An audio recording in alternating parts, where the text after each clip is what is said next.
मैं मीनाक्षी नेवारे, मेरे साथ exemplar problems class 10th science का आप पढ़ रहे हैं बच्चों। लेसन नंबर 1 कर रहे हैं हम। ये बेसिकली एनसीईआरटी ही बुक है। इसमें एग्जाम्पलर्स के सारे हम एमसीक्यूज कर चुके हैं और अब हम क्वेश्चन नंबर 25 से स्टार्ट कर रहे हैं। आज के हमारा पार्ट रहेगा 25, 26, 27 एंड ऑनवर्ड्स। ठीक है, चलिए स्टार्ट करते हैं जल्दी से। What right the balance chemical equations for the following reaction. ये आपको वर्ड में फॉर्मूलाज दिया हुआ है बच्चों, इसको आपको बैलेंस करना है। फर्स्ट क्वेश्चन है हमारा, sodium carbonate on reaction with hydrochloric acid in equal molar concentration give sodium chloride and sodium hydrogen. Sodium carbonate का सबसे पहले फॉर्मूला लिखते हैं Na2CO3, हमने लिख लिया। चलिए, इसके बाद ये रिएक्शन कर रहा है हाइड्रोक्लोरिक एसिड HCl से रिएक्शन कर रहा है। यहाँ पर हमको एक वर्ड यूज़ कर रहा है इक्वल मोलर कॉन्सेंट्रेशन। चेक करते हैं इक्वल मोलर कॉन्सेंट्रेशन में इसे बैलेंस करने की हमको ज़रूरत है क्या। सबसे पहले ये बना रहा है सोडियम क्लोराइड, हमने लिख दिया सोडियम क्लोराइड। ठीक है, अब बना रहा है sodium hydrogen carbonate. Sodium hydrogen carbonate का फॉर्मूला क्या है, सोडियम हाइड्रोजन कार्बोनेट। चेक करते हैं, यहाँ पर हमारे पास है बच्चों कार्बोनेट, यहाँ पर हमारे पास है कार्बोनेट। यहाँ पे सोडियम के 2 मॉलिक्यूल्स है, यहाँ पर सिंगल मॉलिक्यूल्स, यहाँ पे एक मिल के 2 हो गए। क्लोरीन के 2 मॉलिक्यूल्स है बच्चों, और यहाँ पे हाइड्रोजन एक है यहाँ पे। दैट्स ट्रू, ये इक्वल मोलर कॉन्सेंट्रेशन है, सभी जगह पर इक्वल मोल्स है। यहाँ पर हमको कहीं पर भी एक्स्ट्रा इक्वल मोल्स लगाने की ज़रूरत नहीं पड़ेगी। क्यों एक्स्ट्रा मोल्स किसको कहते हैं, आइए चेक करते हैं। सपोज आपके पास में यहाँ पर हाइड्रोजन है और ऑक्सीजन है, दोनों गैसेस है और दोनों भी मिलकर बनाती है वाटर मॉलिक्यूल्स। हम इसे बैलेंस करने जाते हैं। ऑक्सीजन को सबसे पहले हम 2 बैलेंस करते हैं, इट मीन्स हमको इसे भी 2 करना होगा। यानी कि हम क्या बोल सकते हैं, 2 मॉलिक्यूल ऑफ हाइड्रोजन, सॉरी इसको नहीं करना है, 2 molecules of hydrogen 1 molecules of oxygen मिलकर 2 मॉलिक्यूल्स ऑफ वाटर जनरेट कर रहे हैं। यहाँ पर हम बोल सकते हैं कि यहाँ पर मोलर अनबैलेंस हो रहा है, हाइड्रोजन का बढ़ रहा है, बट हमारा पूरा फॉर्मूला बैलेंस है। यहाँ पर इक्वल मोलर कह रहा है, यानी कि सभी इक्वल मोल, यानी कि यहाँ पर ये 1 है मोल में, ये यहाँ पर 1 मोल ऑफ HCl है, यहाँ पर 1 मोल ऑफ NaCl है, यहाँ पर 1 मोल ऑफ NaHCO3 है। Equal moles number of each substance, चाहे वो आपके लिए रिएक्टेंट हो या प्रोडक्ट हो। चलिए next question. Sodium hydrogen carbonate on reaction with hydrochloric acid give sodium chloride water liberates carbon dioxide.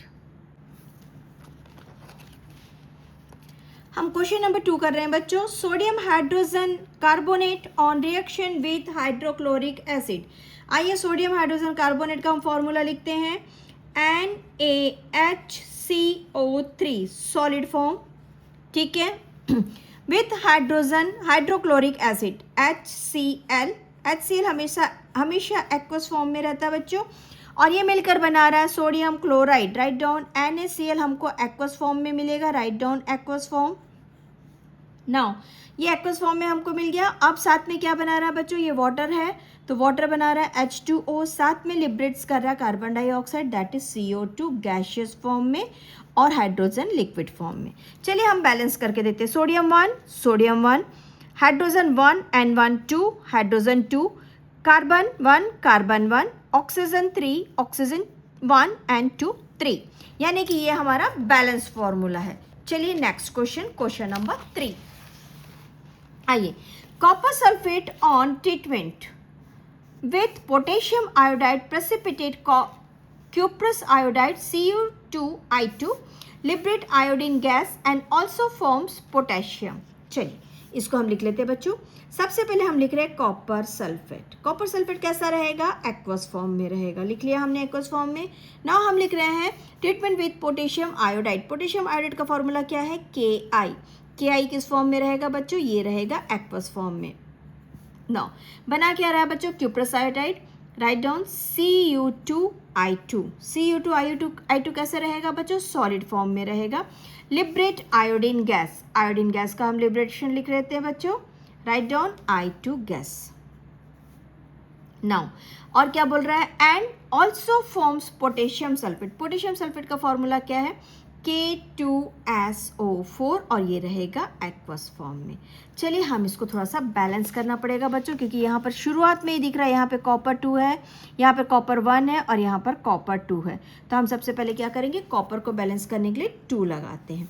हमारे पास यहाँ पे कॉपर 2 हो गया, यहाँ पे कॉपर 2 हो गया, यहाँ पे सल्फ़र हमारे पास 2 है और यहाँ पर सल्फ़र हमारे पास 1 है। तो हम सल्फ़र को बैलेंस करने के लिए एंड में क्या यूज़ करेंगे बच्चों, यहाँ पर हम यूज़ करेंगे नंबर 2। अब हमारे पास सल्फ़र 2 हो गया। नाउ हम चेक करते हैं, यहाँ पर हमारे पास में ऑक्सीजन 4 मल्टीप्लाइड बाय 2, 4 2 ज़ा 8 है। इस साइड में कितना ऑक्सीजन है चेक करते हैं, 4 2 ज़ा 8, यहाँ पर भी 8 हो गया हमारे पास में, है ना।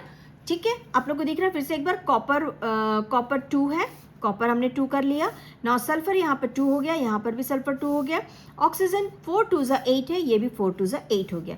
नाउ यहाँ पर हमारे पास में है पोटेशियम। पोटेशियम अभी कितना हो गया बच्चों, 2 2 ज़ा 4, यानी कि इसे हमने 4 करना था।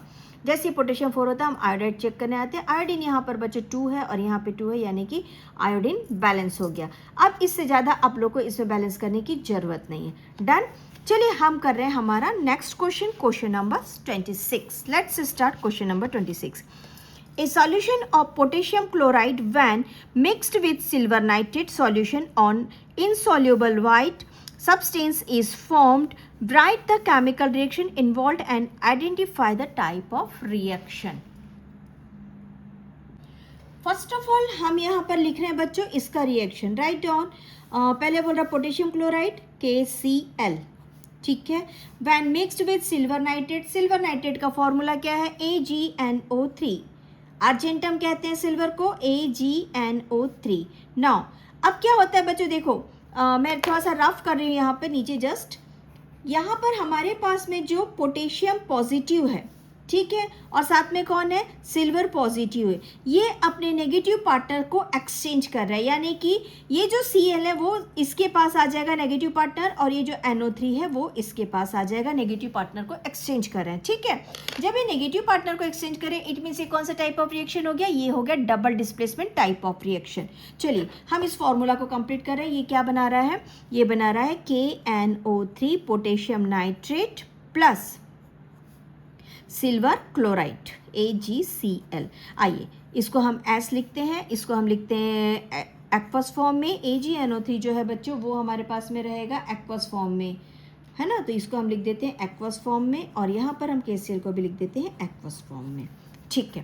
अब यहाँ पर जब हम ये Cl3 नहीं, जहाँ यहाँ पर जब हम AgCl देख रहे हैं ना बच्चों, तो क्या होता है, ये जो सिल्वर और क्लोरीन है, कौन कौन, यहाँ पर जो सिल्वर और क्लोरीन है, ये दोनों भी CHLORIN, ये दोनों भी बहुत स्ट्रॉन्ग बॉन्ड बनाते हैं। स्ट्रॉन्ग बॉन्ड बनाने के कारण ये मेल्ट नहीं होते, सॉल्यूबल नहीं रहते, यानी कि ये कौन से फॉर्म में मिलेंगे, ये हमको मिलेंगे प्रेसिपिटेट फॉर्म में मिलेंगे, राइट डाउन, है ना।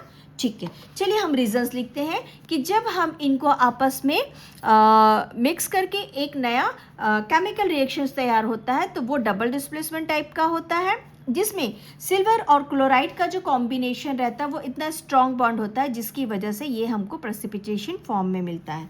यहाँ पर हम टाइप्स लिख सकते हैं। First write down your types of the equation. Double displacement,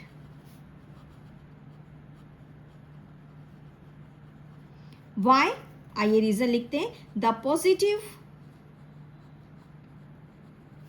K plus and silver plus exchange their negative partners.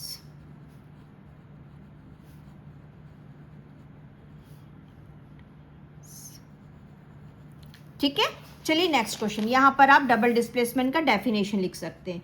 Definition of double displacement, double displacement, ठीक है। Question number 27। Ferrous sulphate decompose with the evolution of gas having a characteristic odor of burning sulfur. Write the chemical equation involved and identify the type of reaction. Ferrous sulphate का formula लिखते हैं बच्चों, FeSO4, solid form में रहेगा। Decompose with the evolution of gas having characteristic odour, ठीक है। चलिए ये क्या बना रहा है, Fe2 O3, यस, Fe2O3 बनाएगा, साथ में SO2 रिलीज करेगा, प्लस साथ में रिलीज करेगा SO3। आइए हम थोड़ा सा बैलेंस चेक कर लेते हैं। यहाँ पे आयरन 2 है, हम इसको 2 करके देखते हैं। सल्फर 2 हो गया, यस। ऑक्सीजन हो गया, 4 2 ज़ा 8, 3 + 2 5 + 3 8, यानी कि यहाँ पर हीट यूज़ करेगा, chemical reaction evolve burning. Okay, यहाँ पे बर्निंग वर्ड यूज़ कर लिया, ठीक है। तो देखिए, जब फेरस सल्फेट को बर्न किया जाता है तो ये फेरिक ऑक्साइड बनाता है, सल्फर डाइऑक्साइड बनाता है और सल्फर ट्राइऑक्साइड बनाता है। बच्चों, इसका हम थोड़ा सा स्टेट लिख लेते हैं। This is gaseous state, this is gaseous, this is solid and this is solid. Done. आइए हम इसका टाइप्स लिखते हैं। What types of mixture, types of reaction. Ferrous sulphate single component है, सिंगल रिएक्टेंट है, जो कि ब्रोकन डाउन हो रहा है। ब्रोकन डाउन को हम क्या बोलते हैं? डिकम्पोजिशन। और साथ में ये हीट ले रहा है, साथ में कौन सा टाइप ऑफ हीट है? बर्निंग हीट है, यानी कि ये क्या ले रहा है? गर्म हो रहा है, यानी कि thermal decomposition. Why? Because FeSO4, a single reactant,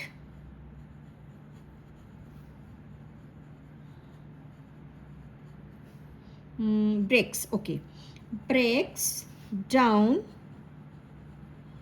into 3 simpler product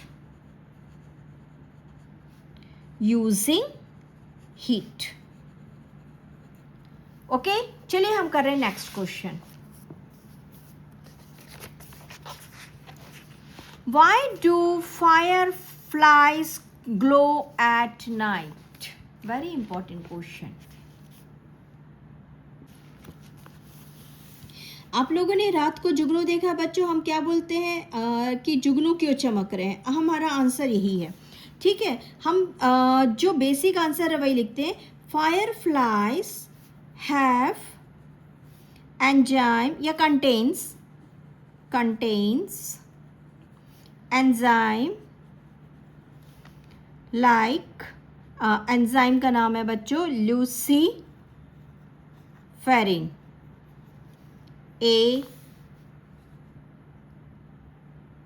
in a luminous bag। जो मतलब जुगनू जो होते हैं ना, उनका एक लोअर एब्डोमेन में एक ल्यूमिनस बैग होता है, जिसमें उनके पास एक एंजाइम होता है, सेक्रेशन होता है, जिसका नाम रहता है लूसीफेरेंस। ये जो लूसीफेरेंस है ना, ये एटमॉस्फेरिक, राइट डाउन, लूसीफेरेन सिक्रेट्स, ये सिक्रेट्स करती है बच्चों, और एक सिक्रेशन करती है जिसका नाम रहता है लूसीफेरस, ठीक है। जैसे लूसीफेरस को सिक्रेट्स करती है, luciferase secretes luciferase which reacts with atmospheric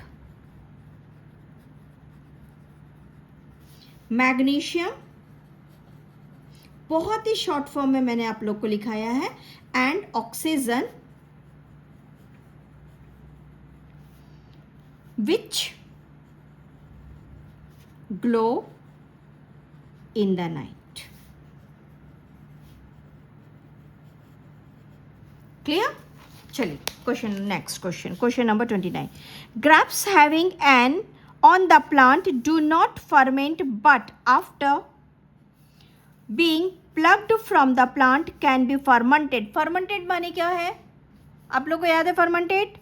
Under what conditions do these grapes ferment? Is it a chemical or a physical changes? हमने केमिकल एंड फिजिकल चेंजेस का फर्स्ट क्वेश्चंस में यहाँ पे डेफिनेशंस किए हुए हैं बच्चों। आप लोग थोड़ा सा पलट के सारे पोर्शंस को देखिएगा। चलिए हम आगे बढ़ रहे हैं। फर्स्ट स्टेप में थोड़ा स्टेप वाइज में लिखा देती हूँ। Grapes are when attached to the plant they are still considered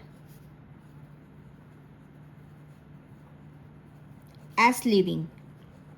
ठीक है, अभी जब तक वो प्लांट में लटके हुए तब तक वो लिविंग है। ठीक है, अब हमने उसे प्लग कर लिया और हमने उसे तोड़ लिया, और इस समय क्या होता है बच्चों, उनका जो इम्यूनिटी है वो स्ट्रॉन्ग है। बट जैसे ही हमने तोड़ा तो क्या होता है, तोड़ने के बाद में उनकी जो इम्यूनिटी है वो कब होती है, और वो फर्मेंटेशन के लिए आगे बढ़ जाते हैं। तो हम उसको लिखते हैं after the grapes are plucked, after the grapes are plugged,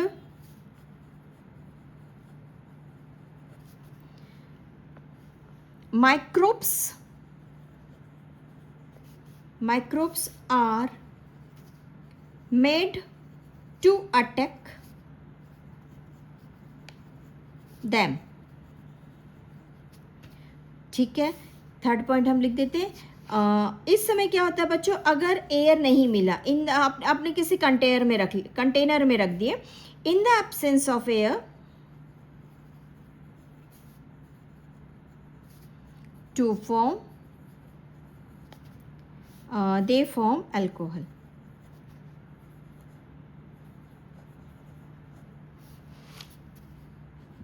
इसी प्रोसेस को हम फर्मेंटेशन कहते हैं। This process is called fermentation and it is a chemical reaction। Question number 30, which among the following are physical or chemical change? Evaporation of petrol। बताइए क्या है evaporation of petrol. First of all मैं इसे बोलूँगी बच्चों physical change. क्यों बोलेंगे बताइए, physical change.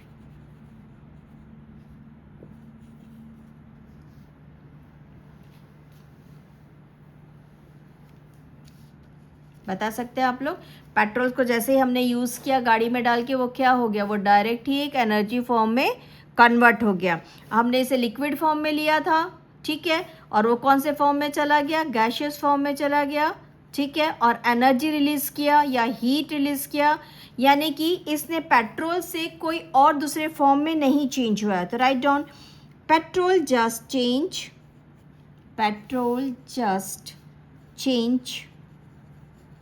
its state from liquid to gaseous,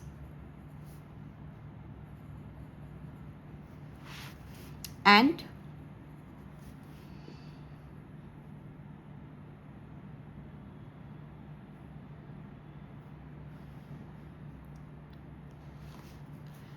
the change of state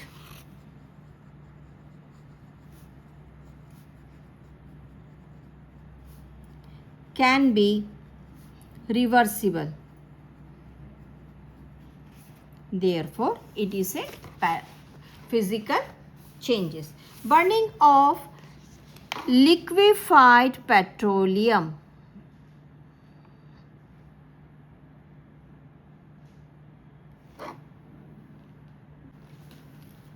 जैसे ही हमने लिक्विफाइड पेट्रोलियम यानी कि एलपीजी गैस को यूज़ किया, ठीक है, जैसे ही हम एलपीजी गैस को यूज़ करते बच्चों क्या होता है, इंस्टेंटली एनर्जी प्रोवाइड कर देता। क्या वो एनर्जी को यूज़ करने के बाद हम वापस से उसको उसी फॉर्म में कन्वर्ट कर सकते हैं? That is not possible. तो जब हम उसको उस फॉर्म में कन्वर्ट नहीं कर सकते तो ये कौन सा हो गया, ये हो गया केमिकल रिएक्शन। आइए रीज़न देते हैं, ठीक है। Burning of LPG release energy and heat as its by product which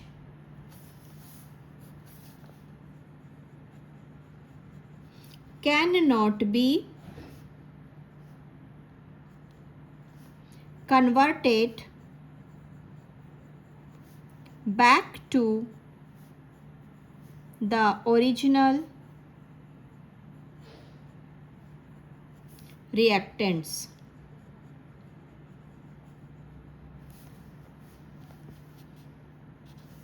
okay चलिए हमारा नेक्स्ट क्वेश्चन क्या है.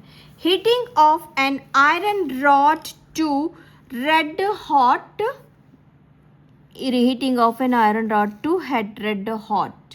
Okay this is a physical change, क्योंकि आयरन को तो चेंज नहीं कर रहे हैं ना बच्चों हम यहाँ पर, है ना. तो write down this is a physical change.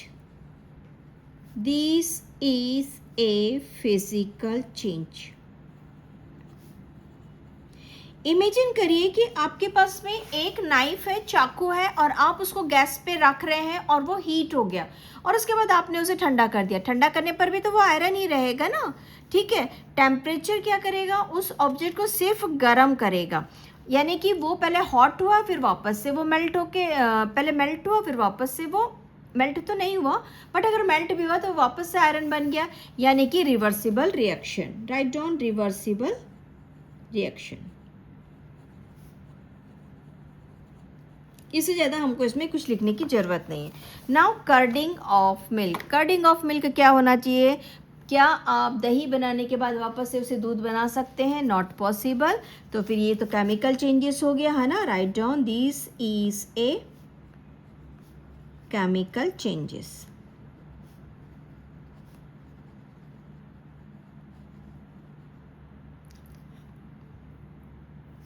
Curdling.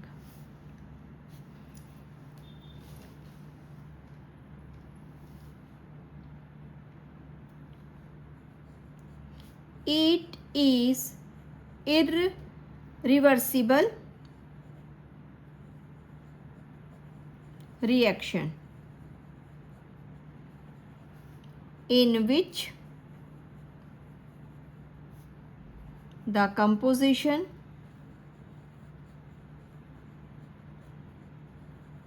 of milk is changed and hence a chemical reaction.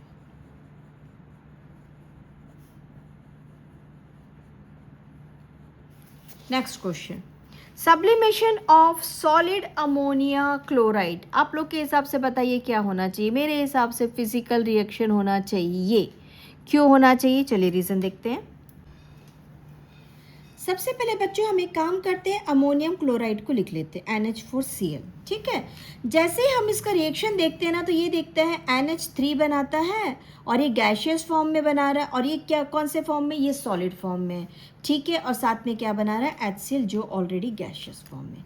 तो यहाँ से जब सॉलिड से बन रहा है तो लिक्विड फॉर्म कहाँ गया, लिक्विड फॉर्म तो यहाँ पर है ही नहीं. अगर यहाँ पर लिक्विड फॉर्म नहीं है तो ये सब्लिमेशन हो गया. सब्लिमेशन ऑफ अमोनियम क्लोराइड, ठीक है, गैशियस फॉर्म में हमको मिल गया. बट जैसे ही हम इसके गैशियस फॉर्म को कूल करते हैं, क्या करते हैं हम, गैशियस फॉर्म को कूल करते हैं, तो ये क्या बनाता है, वापस से अमोनियम क्लोराइड का सॉलिड फॉर्म को बना देता है. यहाँ पर भी लिक्विड फॉर्म हमको नहीं दिख रहा है. सब्लिमेशन ऑफ अमोनियम क्लोराइड से अमोनिया और हाइड्रोक्लोरिक एसिड का गैशियस फॉर्म बन रहा है.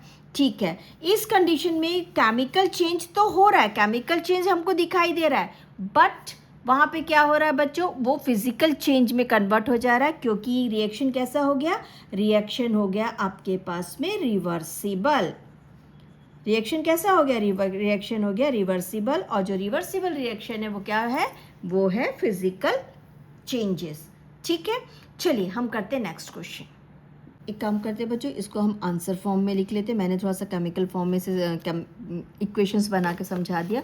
Write down. After getting energy, after getting energy, shortcut में लिख रहे हैं हम, ammonium chloride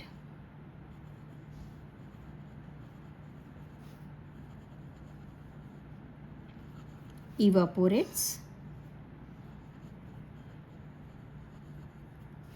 Okay, on reversing, the temperature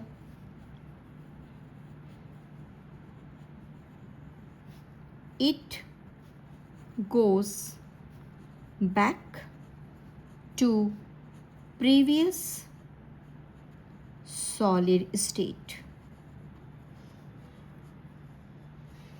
Hence,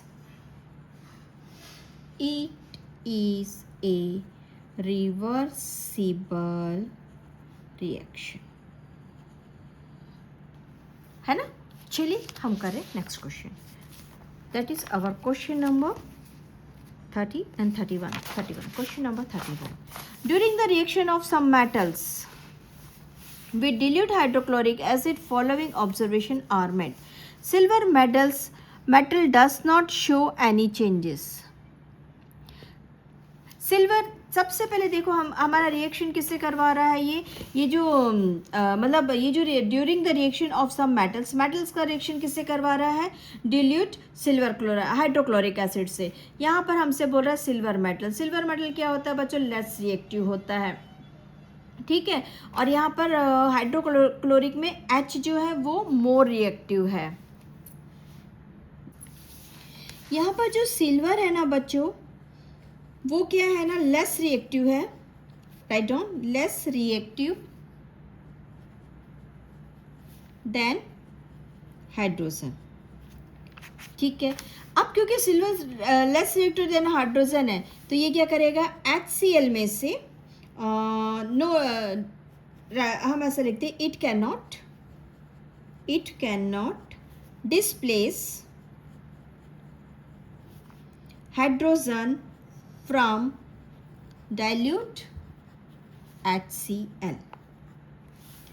अब रिजल्ट क्या हो जाएगा, रिजल्ट ये हो जाएगा no chemical reaction found.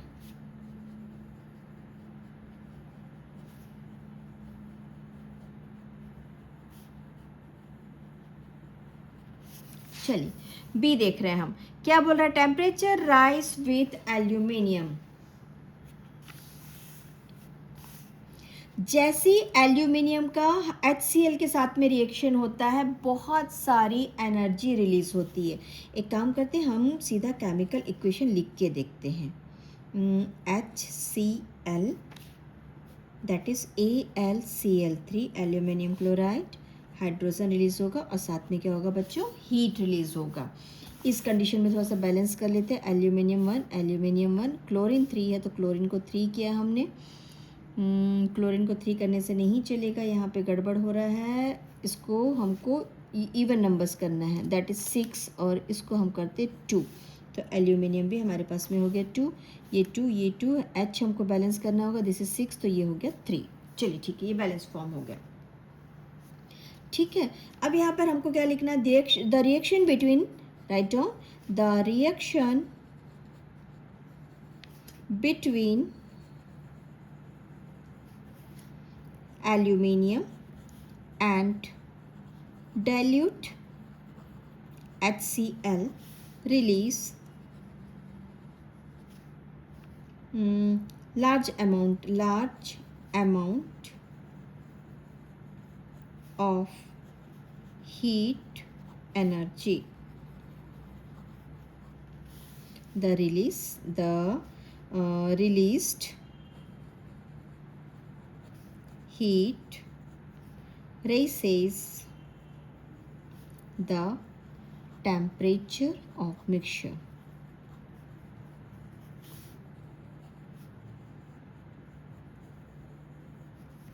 Question next, number C. The reaction of sodium metal is found to be highly explosive.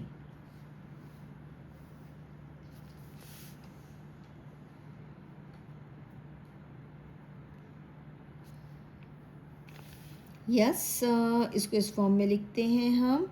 क्या बोलना चाहिए, सोडियम इज ए हाईली